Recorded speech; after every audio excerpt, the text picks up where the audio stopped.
चलिए, तो आज हम देखते हैं, कल देख लिए थे विद्युत परिष्करण विधि।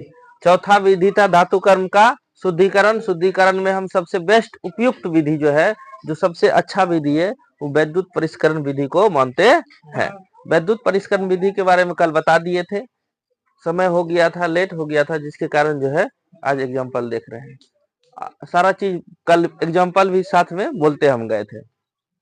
अब क्या करेंगे, देखिए ये एक कंटेनर है, इसमें क्या किए, एक शुद्ध धातु का क्या ले लिए, रड ले लिए, नहीं ले लिए एक अशुद्ध धातु का इधर क्या किए, जिसको शुद्धिकरण करना है, जिसका उसका क्या किए, रड बना ले लिए, जिसको एनोड बोले हैं, और शुद्ध धातु को क्या बोले हैं, कैथोड बोले हैं।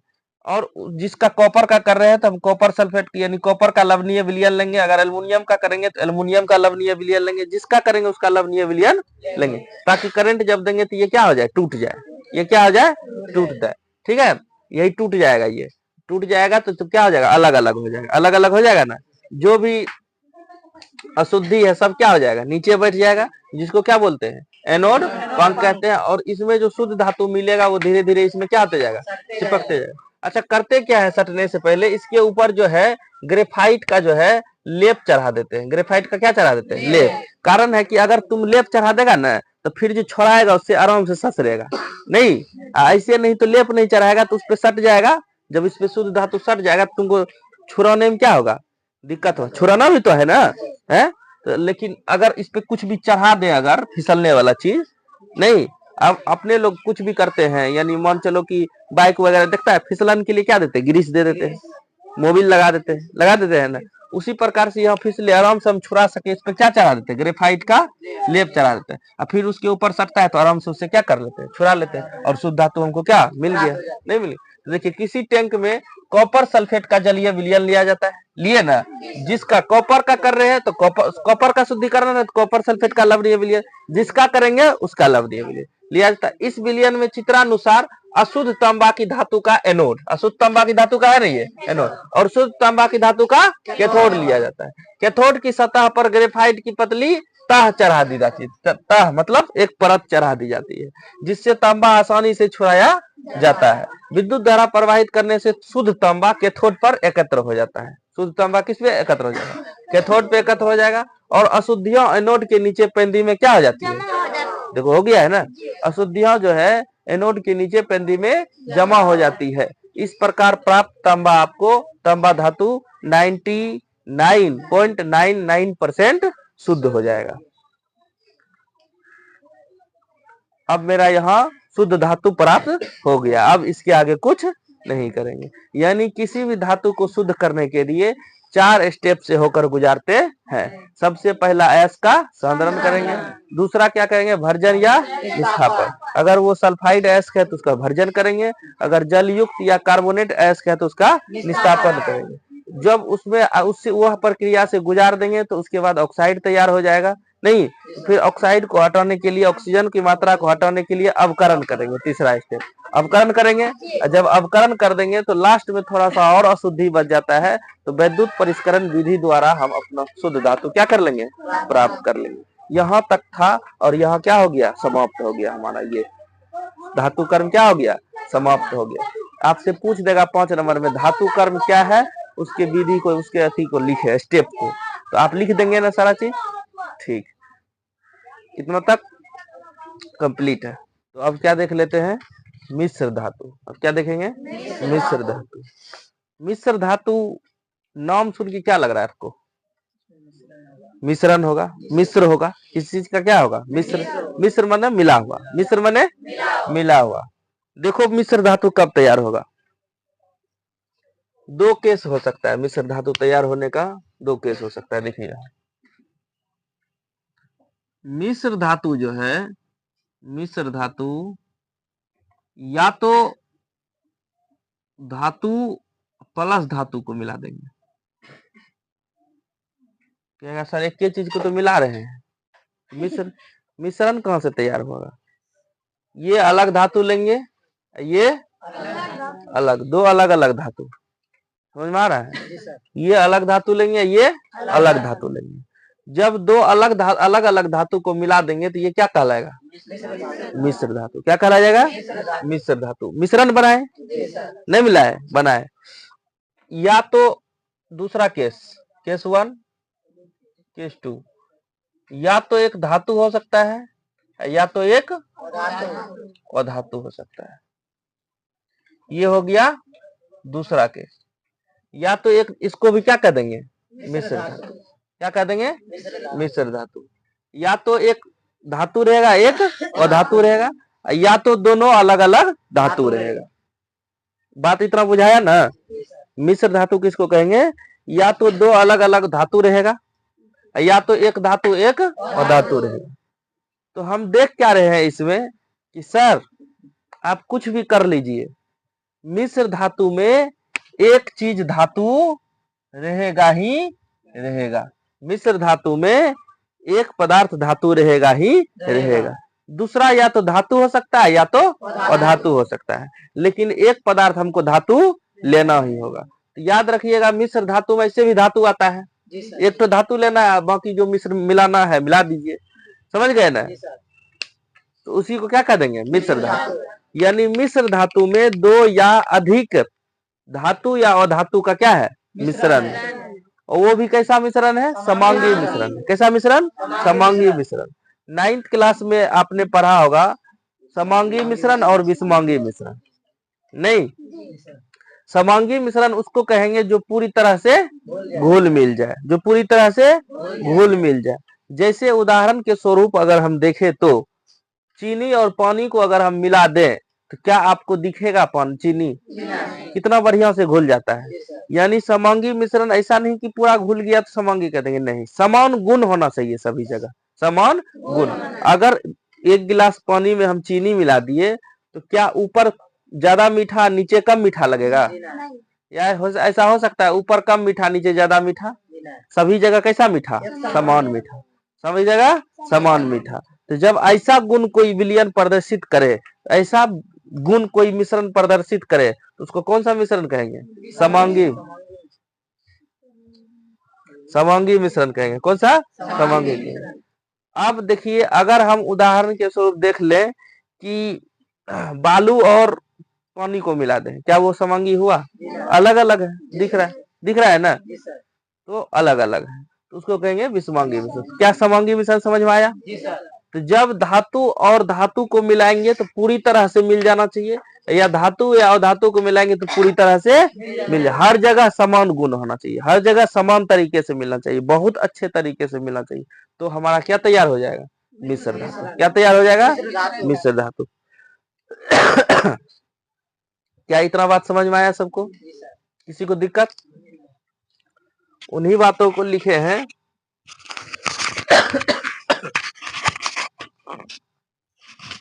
देखिए, कह रहा दो या अधिक धातुओं, दो या है ना, हो सकता है और भी धातु हो सकता है, नहीं हो सकता है? हो सकता है तीसरा अधातु भी हो सकता है, नहीं हो सकता है? यानी धातु अधातु, धातु अधातु, बस यही दो चीज मिलते रहेगा। या तो धातु धातु को मिला दीजिए, या तो धातु धातु अधातु भी मिल जाएगा, नहीं मिल जाएगा ये, लेकिन एक चीज धातु रहेगा ही रहेगा। यानी दो या अधिक धातु अथवा धातु और अधातु के समांगी मिश्रण को क्या कहते हैं? मिश्र धातु कहते हैं। मिश्र धातु कहते हैं। क्या मिश्र धातु सबको समझ में आया? अब एग्जाम्पल के तौर पे देख लेते हैं। इस्पात, क्या चीज? इस्पात, स्टील। रेलवे का ट्रैक देखा है जिस पे रेल चलता है, ट्रेन पटरी जिसको बोलते हैं, पटरी देखा है? अगर उसको शुद्ध लोहा का बनाया जाए, अगर उसको शुद्ध लोहा का बनाया जाए, क्या हो जाएगा? क्रैक कर जाएगा बीच से। क्या कर जाएगा? क्रैक कर जाएगा। इसलिए वो लोहा तुमको देख के लग रहा है कि लोहा है, लोहा है ना, लेकिन वो लोहा नहीं है, शुद्ध लोहा नहीं है, वो इस्पात है। वो क्या है? इस्पात है। समझने का प्रयास करना, एकदम पूरा क्वेश्चन पूछता है इससे भर भर के ऑब्जेक्टिव। तो याद रखिएगा वो क्या है? इस्पात है। सर इस्पात होता क्या है? लोहा हम क्यों नहीं दिए? जब लोहा अगर हम डाल देंगे तो ट्रेन में इतना वजन होता है, मालगाड़ी वगैरह भी जाती है, सवारी गाड़ी भी जाती है, ट्रेन में इतना वजन होता है कि उसको क्या करेगा? टूट जाएगा। क्या हो जाएगा? वो टूट जाएगा। जैसे ही लोड पड़ेगा, गर्मी का दिन में धूप पड़ेगा, पूरा एकदम बीचे से टूट जाएगा, और टूट जाएगा, दुर्घटना होने की संभावना होती है। लेकिन उसी लोहा की जगह हम इस्पात अगर यूज करें, अब यूज हो भी रहा है, इस्पात यूज हो रहा है, वो इस्पात है। इस्पात यूज होगा तो इस्पात में क्या होता है कि उस पर कितना भी वजन हो वो टूटेगा नहीं, वो पसरेगा। वो क्या होगा? पसरेगा। पसरना समझ रहा है ना? देखता है ट्रेन का पटरी चलते चलते चकाचक हो जाता है बहुत जगह है, तो वो क्या हो गया? घिसाया है, पसरा है। समझ गया ना? किसी जगह प्लेन नहीं हो जाता है तो पसरा हुआ है वो। इसलिए हम इस्पात का प्रयोग करते हैं कि दुर्घटना ना हो, क्रैक ना हो, इसलिए इस्पात। अब सर इस्पात में होता क्या है? बस उसी लोहा में, लोहा तो रहता ही है, उसी में कार्बन की मात्रा मिला देंगे। उसी में किसका मात्रा मिला देंगे? कार्बन की मात्रा। तो क्या याद हो गया ये सब? लोहा, बोलिए, इस्पात लोहा और कार्बन का मिश्रण होता है। बोलिए, इस्पात में क्या क्या है? हाँ, इस्पात में क्या क्या आता है? लोहा और कार्बन। इस्पात में क्या आता है? लोहा का, लोहा या कार्बन, लोहा और कार्बन, लोहा और याद रहेगा। इस्पात में लोहा और कार्बन। यातायात के साधन के रूप में इसको यूज करते हैं। भवन निर्माण वगैरह में क्या इस्पात यूज करते हैं? क्या करते हैं? इस्पात। तुमने लोहा देता है, बड़ा बड़ा भवन वगैरह बनता है तो इस्पात दिया जाता है उसमें। समझ गए ना? हाँ, लोहा में कार्बन की मात्रा मिला दे तो क्या हो जाएगा? इस्पात हो जाएगा। लोहा में कार्बन की मात्रा मिला दे तो इस्पात हो जाएगा। दूसरा है स्टेनलेस स्टील। दूसरा क्या है? Stainless steel. सब घड़ी पहना है, लोग पहना है, उसके पीछे का देखो खोपिया, देखो जो जो पिना है पीछे में, खोलो उसको। नहीं, चेन वाला घड़ी लाओ, लाओ खोल के। स्टेनलेस स्टील जो है, ये स्टेनलेस स्टील इतना सुंदर होता है, इसमें जंग वगैरह नहीं लगता है, इसमें जंग वगैरह नहीं लगता है। और जंग जब नहीं लगेगा तो ऐसा उपकरण बहुत सारे जगहों पर यूज किया जाएगा। जैसे देखिए, देखिए ये दिख रहा है, ये खोपिया खोल देते हैं ना, देखो यहाँ लिखा हुआ है, देखो स्टेनलेस स्टील है लिखा हुआ, यहाँ देखो है लिखा हुआ स्टेनलेस स्टील। यहाँ देखिए स्टेनलेस स्टील है ना, देखो स्टेनलेस स्टील। ये जो स्टेनलेस स्टील है, ये स्टेनलेस स्टील का ही बना होता है। इसमें तुम्हारा घड़ी 10 साल हो जाए, 5 साल हो जाए, लेकिन इसमें जंग नहीं लगेगा, ऐसा ही रहेगा। अगर ओरिजिनल स्टेनलेस स्टील है तो ऐसा ही रहेगा। ये अक्सर स्टेनलेस स्टील का ही बनता है। अब देखिए स्टेनलेस स्टील में क्या क्या मिलाया जाता है? बोलिए, लोहा, निकेल, कार्बन। अच्छा, लोहा और कार्बन को खाली मिलाए थे क्या बना था? इस्पात। वही इस्पात में लोहा और कार्बन में निकेल और क्रोमियम मिला देंगे। क्या मिला देंगे? तो इसका जो घड़ी का खुफिया है अभी जो दिखाया आप लोग को, वो 4 धातु और अधातु का मिला हुआ है। कार्बन क्या है? अधातु है। यानी 4 चीज मिला के बना हुआ है, लोहा, निकेल, कार्बन और क्रोमियम। याद रहेगा, लोहा, निकेल, कार्बन और क्रोमियम। बोलो रे, लोहा, निकेल, कार्बन और क्रोमियम, लोहा, निकेल, कार्बन और क्रोमियम। ये इसको मिलाने से क्या बन जाएगा? Stainless steel. सर्जिकल उपकरण में इसका उपयोग करते हैं। उपयोग कहाँ करते हैं? सर्जिकल उपकरण में। दूसरा, घरेलू बर्तन के रूप में। सर्जिकल उपकरण समझ में आया सबको? नहीं तो पूछा काहे नहीं सर, सर्जिकल उपकरण क्या होता है? सर्जिकल उपकरण कहने का मतलब हो गया कि सर्जन वगैरह के पास जाएगा, जब चीर फाड़ करता है तो मेडिकल वगैरह में जाएगा, यानी हॉस्पिटल वगैरह में, तो कैंची वगैरह रहता है ना, चीर पे सीजर जिसको बोलते हैं, सीजर मैंने कैंची, सीधा बात। वो सीबीएसई मीडियम सीजर बोलता है, हम लोग हिंदी मीडियम है, हिंदी मीडियम कैंची बोलो लोग, कैंची है ना, कैंची वगैरह रहता है, बहुत सारा चीज उपकरण रहता है काट छेद करने के लिए है। उस सब क्या बना, किसका बना रहता है? स्टेनलेस स्टील का बनाता है। किसका बनाता है? Stainless steel. इसलिए बनाता है कि उसमें जंग लगेगा नहीं, उसमें जंग लगेगा नहीं। और जब जंग नहीं, इसमें जंग लग जाता है हल्का, लगता है ट्रेन का पटरी जहाँ गाड़ी कम चलता है जंग लगा रहता है, लेकिन इसमें जंग नहीं लगेगा। देखो जंग चकाचक कर रहा है ना, अभी दिखा है ना। जंग अगर नहीं लगेगा तो चीर फाड़ करेंगे तो कोई हानि नहीं करेगा। अगर जंग लग जाएगा तो ब्लड में अगर मिल गया तो क्या हो सकता है? दिक्कत हो सकता है, दूसरा बीमारी जनरेट हो जाएगा। नहीं हो जाएगा, जंग लगा चीज से चीर फाड़ करें, ब्लड में चल जाएगा वो कीटाणु जंग, अगर चल गया तो दूसरा बीमारी निर्माण कर लेगा। इसलिए जो है कांटी वगैरह करता है तो हम क्या करते हैं, टेटनस का सुई लेते हैं ना, कांटी में क्यों जंग लगा रहता है, जंग लगा रहता है ना। अगर वो जंग नहीं लगा रहे तो हम लोग टेटनस का सुई लेने का जरूरत नहीं है। फिर आपको एकदम बकुलवा रंग हो जाएंगे पिचक उचक के। टेटनस बहुत खतरनाक बीमारी है। अगर टेटनस हो गया तो शरीर सब एकदम पूरा टेट टार हो जाएगा, एकदम पूरा पतला सिला, देह में जान नहीं रहेगा। इसलिए लोग घटी वगैरह करे, कहीं लोहा जंग लगा हुआ लोहा वगैरह गड़ जाए, तुरंत टेटनस का सुई लो, नहीं तो फिर तुम्हारा चलना सब दूसरा। टेटनस इतना खतरनाक बीमारी है, देख लेगा तो हालत खराब हो जाएगा। इसलिए कहीं किसी को करे तो इग्नोर मत करो और सुई वगैरह लिया करो। तो इसलिए स्टेनलेस स्टील का हम बनाते हैं हॉस्पिटल वगैरह में सामान, सीजर सर्जिकल के रूप में यूज करते हैं ताकि जंग नहीं लगे तो और आगे बीमारी ना हो। हमको ठीक करना है कि और बीमारी ये भेज देगा वहां से, ठीक करना है, इसलिए स्टेनलेस स्टील का प्रयोग किया जाता है। तो क्या इतना बात समझ में आया? इस बात खत्म हो गया, स्टेनलेस स्टील समझ गए। अब तीसरा देखते हैं पीतल। तीसरा क्या है? पीतल। तुम लोग पीतल पीतल करता है, कभी सोचा है पीतल क्या सब चीज मिला के बना है? तांबा और जस्ता। तांबा और पीतल देखे हो ना, कहते हैं पीतल का बर्तन, तो तांबा और जस्ता। मम्मी से पूछ रहा हूँ पीतल दिखाओ। घरेलू बर्तन के रूप में करते हैं ना, मशीन के पार्ट्स बनाने में। मशीन के पार्ट्स समझ रहा है ना, मशीन का पार्ट पुर्जा जो बनाते हैं वो किसका बनता है? पीतल का बनता है। किसका बनता है? पीतल का बनता है। किसका किसका बनता है? तांबा और जस्ता। पीतल किसका मिश्रण है? तांबा और ये सब क्या है? मिश्र धातु है कि नहीं? देखो मिला हुआ है ना सब, ये सब क्या है? मिश्र धातु है। इतना मिश्र धातु है। देखिए पीतल किसका किसका है? तांबा और जस्ता। इस्पात किसका है? लोहा और कार्बन। लोहा और कार्बन। कांसा का बर्तन देखा है? फुली जिसको बोलते हैं, फुली नहीं बोलते हैं, ब्याह शादी में जो देता है रे सोनहला कलर का, वो किसका बर्तन रहता है? कांसा का बर्तन रहता है। किसका बर्तन? कांसा का बर्तन रहता है। और वो कांसा देखो किसका किसका मिश्रण है? तांबा और टीन का। तांबा और टीन, तांबा और टीन मिला देंगे तो क्या बन जाएगा?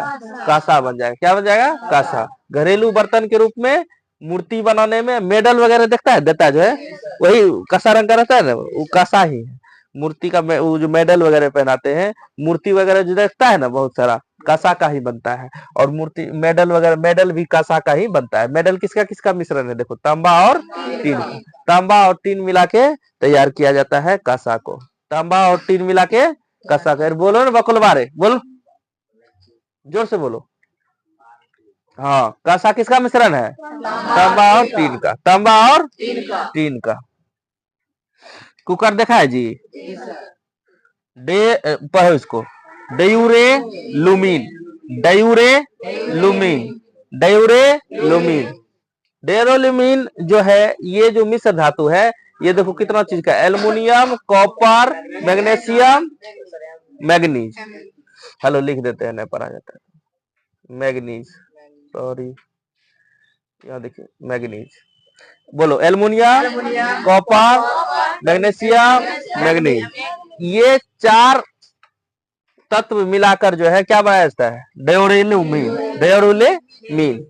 ये प्रेशर कुकर देखा है? इसी का बना होता है। हल्का कितना होता है? हेलीकॉप्टर देखा है? उसका जो चारों तरफ का बना होता है इसी का बनाता है, डेयोरेलुमीन का। ये इसलिए बनाता है, इसका ये होता है हल्का। ये कैसा होता है? हल्का, और जंग वगैरह नहीं लगता है। प्रेशर कुकर में कहीं देखा है जंग मारते हैं? नहीं देखा होगा। कितना हल्का रहता है प्रेशर कुकर, रहता है कि नहीं? हल्का रहता है। और एक बात समझिए कि हवाई जहाज में इसका इसलिए प्रयोग करते हैं, वायुयान वगैरह में इसका इसलिए प्रयोग करते हैं क्योंकि वायुयान हवा में उड़ेगा, लोड अगर ज्यादा लोड देंगे तो उठ पाएगा है, इसलिए उसको हल्का बनाता है। और मजबूत तो खैर बातें मत छोड़ो, कुकर को फोड़ के देखना कभी, जल्दी नहीं फूटेगा। देखता है कुकर वगैरह को, बहुत हार्ड होता है, बहुत हार्ड होता है। तो ये डेयोरेलुमीन जो है, एल्युमिनियम, बोलो aluminium, copper, magnesium, manganese. Aluminium, copper, magnesium, manganese, ये सारे चीज को मिला देंगे तो हमारा बन जाएगा डेयोरेलुमीन। याद रहेगा? देखिए प्रेशर कुकर के रूप में, वायुयान में, ढांचा बनाने में, ये सब याद करना होगा। अब ये याद करवा दे रहे हैं, प्रेशर कुकर में और वायुयान की ढांचा बनाने में। ढांचा बने उसका खोलिया, चारों तरफ बनता है खोलिया, वही। इन्हें की पूरा बोल देना इंजन फिंजन भी वही नहीं, ढांचा बनाने में खोलिया। यहाँ देखो मैग्नेलियम लिखा हुआ है, ना कि मैग्नेशियम। क्या लिखा हुआ है? मैग्नेलियम, मैग्नेलियम। अब मैग्नेलियम में से धातु तैयार करेंगे, एल्युमिनियम और मैग्नीशियम को मिला देंगे तो क्या बन जाएगा? मैग्नेलियम। क्या बन जाएगा? मैग्नेलियम। एल्युमिनियम और मैग्नीशियम इसको मिला देंगे तो क्या बन जाएगा? मैग्नेलियम। देखो मैग्नीशियम में एल्युमिनियम का मात्रा 80% लेंगे और मैग्नीशियम का मात्रा 20% लेंगे और दोनों को मिला देंगे, क्या बन जाएगा? मैग्नेलियम। उसी प्रकार कांसा, तांबा और टीन से बना था, तांबा का लेंगे 80% और टीन का लेंगे 20%, यही परसेंट लिखा हुआ है। पीतल का लेंगे 80%, जस्ता का लेंगे 20%, पीतल बन जाएगा। ठीक है, कांसा, तांबा और टीन का मिश्रण है। मैग्नेलियम जो है किसका किसका है? एल्युमिनियम और मैग्नीशियम। अरे मैग्नेलियम बोले, मैग्नेलियम किसका है? एल्युमिनियम और मैग्नीशियम का। एल्युमिनियम और मैग्नीशियम का हल्का औजार बनाना है तुमको तो मैग्नेलियम का ही बनता है। तराजू किसका बनता है? मैग्नेलियम का बनता है। तराजू देखता है ना, नापने वाला, डिजिटल वाला, वही तराजू किसका बना है? मैग्नेलियम का बना है। मशीन का पार्ट पुर्जा वगैरह बनाने में मैग्नेलियम का प्रयोग किया जाता है। अब एल्युमिनियम ब्रॉन्ज, एल्युमिनियम ब्रॉन्ज, जहां में ब्रॉन्ज लग जाए तांबा लगेगा ही, तांबा मिलेगा ही। देखो यहाँ कांसा ब्रॉन्ज है ना, देखो यहाँ तांबा मिल रहा है, यहाँ देखो ब्रॉन्ज है, तांबा मिल रहा है। ब्रॉन्ज जहां दिख जाए, ब्रॉन्ज जहां दिख जाए वहां तांबा सबसे ज्यादा रहेगा, तांबा सबसे ज्यादा रहेगा। देखो तांबा 90%, एल्युमिनियम 10% मिला देंगे तो क्या बन जाएगा? एल्युमिनियम ब्रॉन्ज बन जाएगा। एल्युमिनियम ब्रॉन्ज बर्तन एवं सिक्के बनाने में, सिक्का देखता है, एक टकिया दो टकिया, किसका बनता है? एल्युमिनियम ब्रॉन्ज का। अब नहीं पूछेगा किसका है सिक्का, है? एल्युमिनियम ब्रॉन्ज का सिक्का बनता है, एल्युमिनियम ब्रॉन्ज का सिक्का बनता है और बर्तन वगैरह भी बना लेते हैं। जर्मन सिल्वर सबसे VVI, German silver. German silver एक ऐसा मिश्र धातु है, सिल्वर तो लिखा हुआ है लेकिन उसमें सिल्वर रहता नहीं है, इसलिए पूछ देता है चोट्टा को। सिल्वर है लेकिन सिल्वर इसमें ओरिजिनल रियल में नहीं रहता है। जर्मन सिल्वर नाम है लेकिन सिल्वर रहता नहीं, तो याद रहेगा सबको कि कौन सा ऐसा सिल्वर है जिसमें सिल्वर की मात्रा नहीं होता है? German silver. क्या कहेगा? German silver. देखो तांबा, निकेल, जिंक, कहीं चांदी है? कहीं है चांदी? चांदी का क्या आता है संकेत? एजी। क्या आता है? कहीं है एजी? नहीं। जर्मन सिल्वर बताओ किसका किसका मिश्रण है? तांबा, निकेल और जिंक का। तांबा, निकेल और जिंक का। तांबा, निकेल और जिंक का। अभी से लेके एग्जाम जब तक जीवन में देगा तब तक, साइंस का जब तक परीक्षा देगा इसको पूछा जाएगा, इसलिए जितना जल्दी हो याद कर लो, जितना जल्दी हो याद कर लो। ठीक है, जर्मन सिल्वर, तांबा, निकेल, जिंक। बर्तन देखो किसका कहां कहां प्रयोग करते हैं इसका?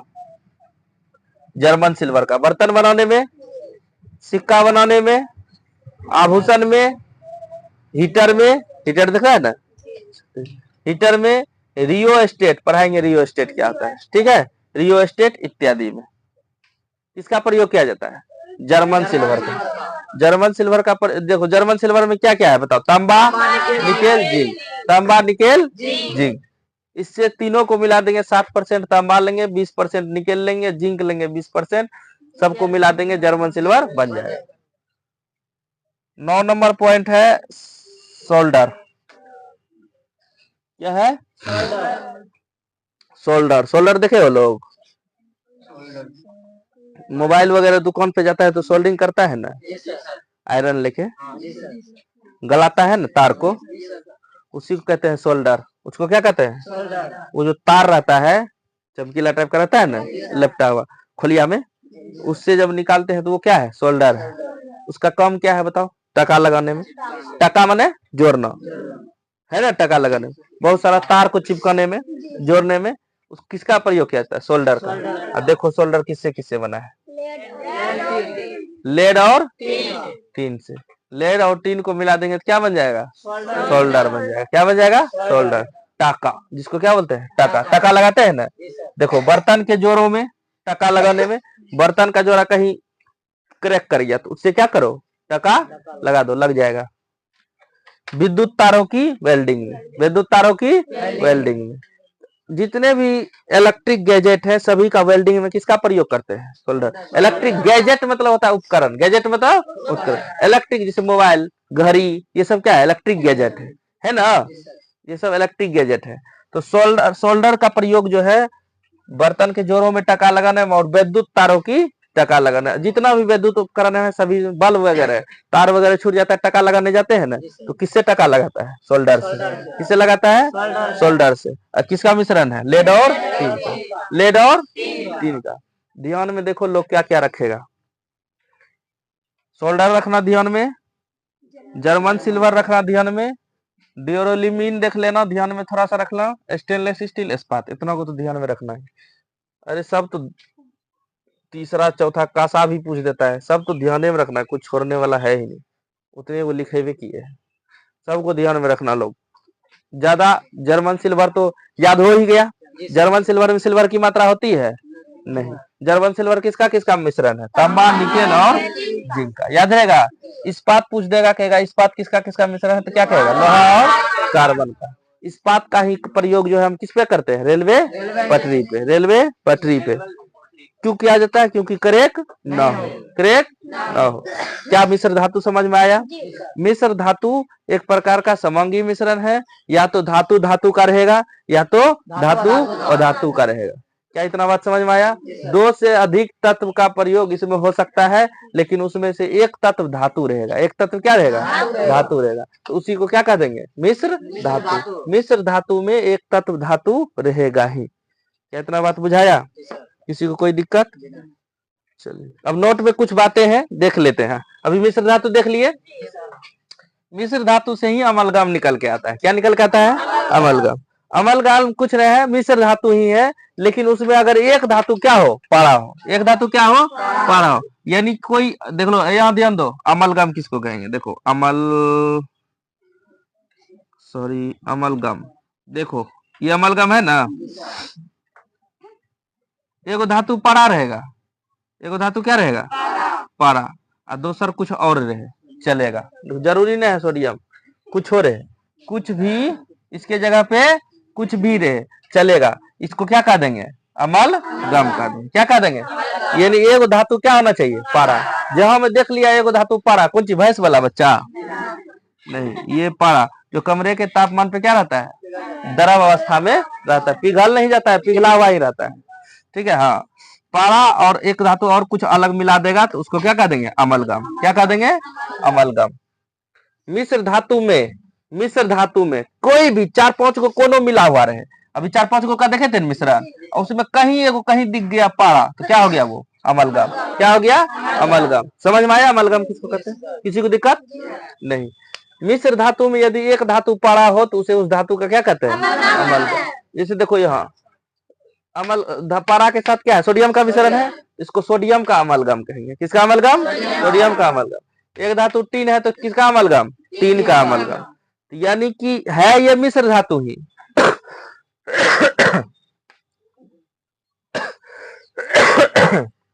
पारा क्या है, धातु है, पारा क्या है, धातु है। और ये पारा जो है किसी और के साथ अगर मिल गया तो क्या बना लेगा, अमलगाम। लेकिन ये है क्या, मिश्र धातु है क्या, मिश्र धातु। जब भी कोई चीज को मिला दीजिए, एगो तत्व धातु है तो उसको क्या कह देंगे, मिश्र धातु। क्या कहेंगे, मिश्र। पारा जो है लोहा के साथ अमलगाम नहीं बनाता है, ऐसा नहीं कि ऐसा लिख दीजिएगा Fe+Hg, ये कभी संभव नहीं है, ये कभी संभव नहीं है।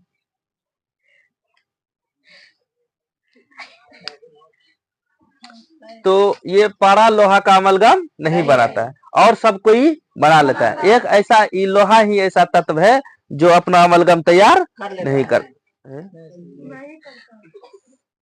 देखता पढ़तो पागल हो जाता है बच्चा। तो ये नहीं कि जैसे देखो ये लोग पगला गई है, तो पारा लोहा का अमलगाम नहीं बनाता, याद रहेगा। किसी को कोई दिक्कत, किसी प्रकार की। अमलगाम कब कहेंगे, जब एक धातु क्या हो, पारा हो, एक धातु क्या हो, क्लियर। दूसरा पॉइंट देखें, क्या लोहा जो है पारा के साथ अमलगम बनाता है? पारा लोहा के साथ अमलगम बनाता है, याद रहेगा। ऑब्जेक्टिव यही से उठेगा एकदम वीवीआई लगभग सेट में पूछ देता है। सोने की शुद्धता किसमें मापी जाती है? किसमें? कैरेट में। किसमें? कैरेट में। अच्छा, देखा है तुम लोग कि सोना कहता है 24 कैरेट का दीजिए, शुद्ध सोना। सोनार के पास जाता है ना, बोलता है ना, है? तो कैरेट क्या है? शुद्धता मापने का एक तरीका है, जिसको किसमें मापा जाता है? सोने का शुद्धता कैरेट में। सिर्फ सोने का ही शुद्धता किसमें मापा जाता है? कैरेट में। याद रहेगा। अगर शुद्ध सोना कितने कैरेट का होगा? 24 कैरेट का। यो याद रखना, सोने की शुद्धता कैरेट में मापा जाता है, याद रहेगा ना। और शुद्ध सोना कितने कैरेट का होता है? 24 कैरेट का। अगर 22 कैरेट का है, कोई स्वर्णकार ये बोल रहा है कि सोना ये 22 कैरेट का है, यानी कि 24 भाग होता है। कितना भाग? 24 कैरेट में मापा जाता है ना। शुद्ध सोना हर हालत में 24 कैरेट का होगा।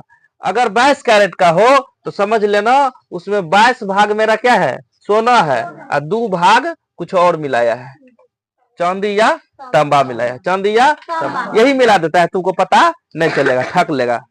या तो उसमें चांदी का मिला देगा, या तो क्या मिला देगा? तांबा। बेसिकली तांबा ही मिला देता है। क्या मिलाता है? तांबा। बस तुमको थमा देगा।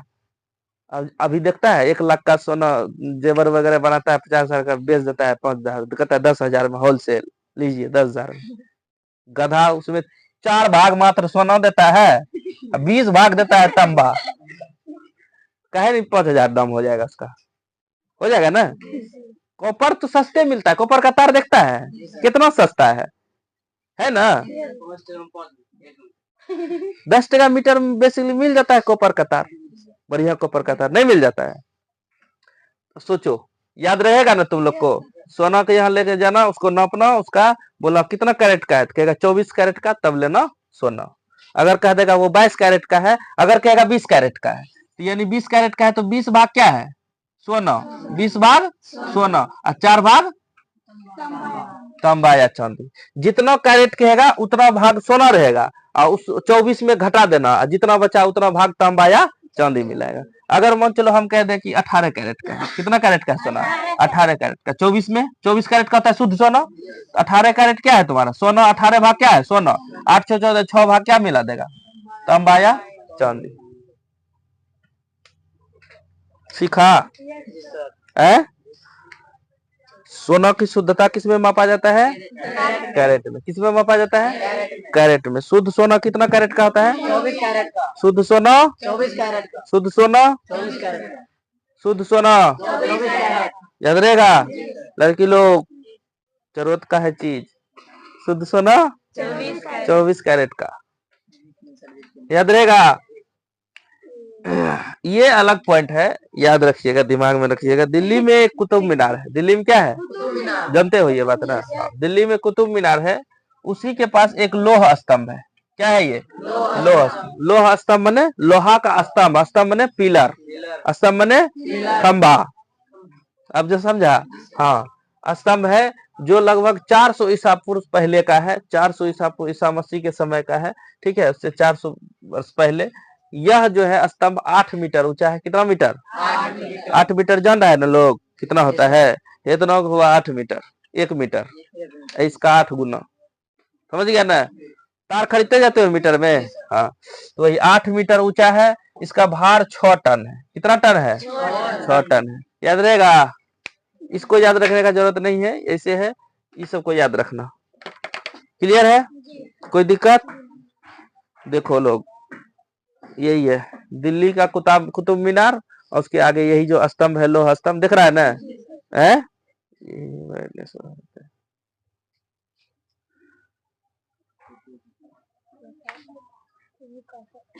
देखो, दिख रहा है आगे में है ना लोहा का स्तंभ। यही है लोह स्तंभ, जो कितना मीटर ऊंचा है? 8 मीटर ऊंचा है। दिखा रहे? 8 मीटर ऊंचा है। यही है लोह स्तंभ, ठीक है। इसी के बारे में बात कर रहे थे। क्या इतना बात समझ में आया?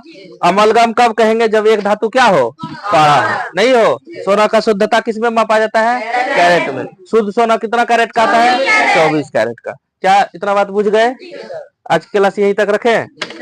ठीक है, धन्यवाद।